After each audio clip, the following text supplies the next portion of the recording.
Halo teman-teman good people. Mungkin di antara teman-teman sekalian ada yang berencana merakit PC gaming. Cuman galau. Soalnya harga VGA saat ini tuh gila mahal banget.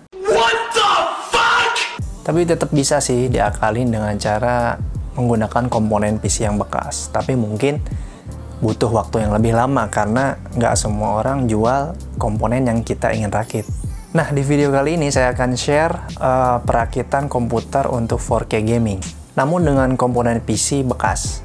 Mungkin sekalian semua tahu kalau untuk memainkan game PC dengan resolusi 4K itu butuh VGA yang kuat, CPU yang mumpuni juga monitor 4K, dan semua itu nggak ada yang murah sekarang.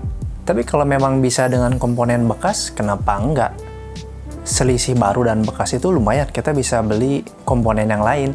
Tapi seperti yang saya bilang tadi, merakit PC hemat itu harus sabar, soalnya kita harus nunggu komponen-komponen yang kita pengen ada yang jual. Dan PC yang di belakang ini, yang PC 4K ini, saya butuh 1 bulan untuk mengumpulkan semua partnya. Tapi nggak apa-apa, worth it kok. Kita bisa hemat sampai jutaan loh. Yuk kita cek part-partnya. Untuk motherboard, saya menggunakan MSI H310i Pro. Seri ini memiliki fitur yang unik, yaitu adanya slot NVMe, di mana merek lain dengan chipset ini belum support. Untuk fitur yang lain juga cukup lengkap ya.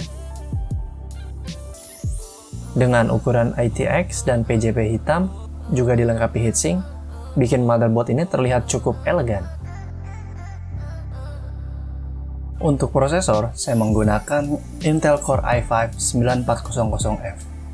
Prosesor ini sudah 6 core dan 6 thread, sudah lebih dari cukup untuk gaming atau keperluan lainnya. Sedangkan untuk power supply, akan menggunakan Be Quiet Pure Power 11. PSU semi modular dengan rating Gold ini mempunyai banyak review yang positif. Efisiensi tinggi, stabil, dan kipas yang hening. Jadi alasan banyak orang membandingkan dengan Corsair seri RM yang jelas lebih mahal. Untuk VGA card, saya dapat RTX 3070 iChill X3 dari Inno3D. Ukuran VGA ini cukup besar sampai dengan 3 slot ya.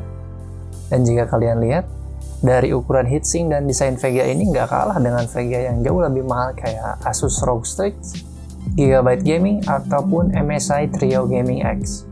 LED kontrolnya pun nggak kalah cakep sama merek lain.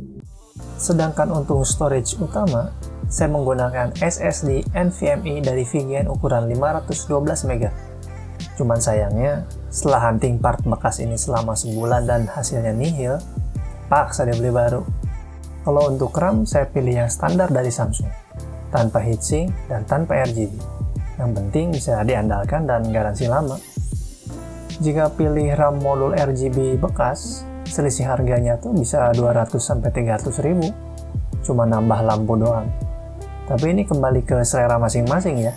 Part terakhir yaitu casing, menggunakan Tecware Forge M. Menurut saya ini salah satu casing terworth it untuk harga di bawah 1 juta. Dengan 700 ribuan, kalian akan dapat casing micro ATX dengan side panel tempered glass dan 4 kipas RGB.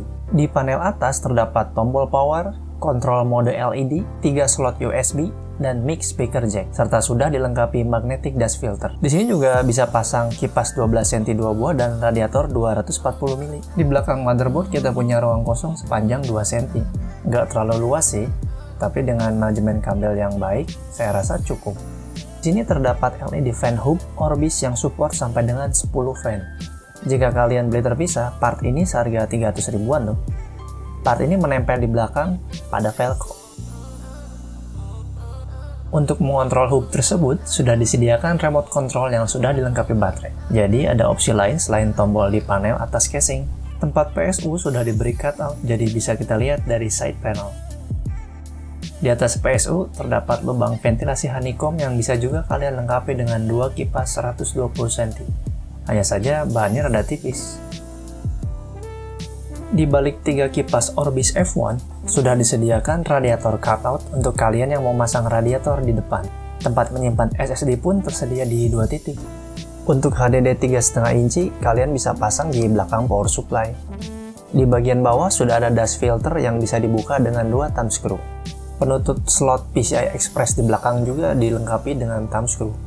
part terakhir untuk PC ini yaitu CPU cooler dari Corsair, seri H60 2018. Sebenarnya rencana awal sih mau coba dipukul Assassin 3. Tapi setelah lihat ada yang jual Corsair H60 cuma 700.000, ya udah sikat.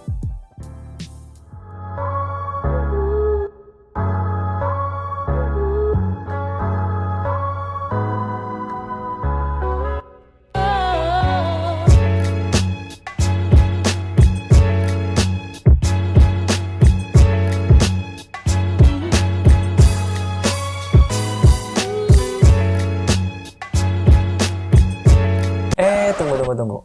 Cabut plastiknya belum?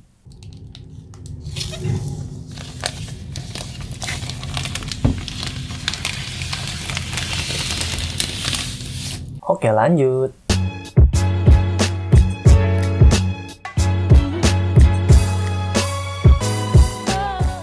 Mohon maaf sebelumnya teman-teman karena footage perakitannya sedikit karena banyak file saya yang korup. Mungkin di antara kalian banyak yang bertanya-tanya kenapa radiator ada di atas dan bukan di belakang seperti pada umumnya ya. Jadi memang saya ingin memaksimalkan pendinginan radiator itu langsung dari udara dari luar lalu ke atas dan bukan dari udara yang dihasilkan oleh VGA. Itu panas banget soalnya. Saya coba menjalankan Prime 95 Stability Test selama 40 menit. Dan kalian bisa lihat di sini suhu rata-rata CPU adalah 60-an derajat dengan settingan fan hanya 1200 rpm. Pengetesan ini tidak realistis ya, karena 100% load oleh Prime bukanlah penggunaan CPU saat gaming atau lainnya. Rata-rata suhu saat saya gaming 4K hanya 50-an derajat. Main game kayak Doom Eternal resolusi 4K, rata kanan dapat lebih dari 100 fps. Need for Speed Heat 60-an fps. Horizon Zero Dawn 50-an fps. Jadi bisa dibilang PC dengan spek ini sudah cukup buat kalian yang ingin gaming 4K dengan lancar. Nah, enaknya punya PC dengan berbagai macam kontrol RGB itu kayak gini nih. Mau RGB-an bisa, mau ajeb-ajeb bisa. Kalau saya sih gelap tapi kalem. Pokoknya tema warna PC bisa kalian sesuaikan dengan cahaya di ruangan kalian. Jika kalian ada pertanyaan, silakan tanya di kolom komentar. Saya Ibnu, terima kasih sudah menonton.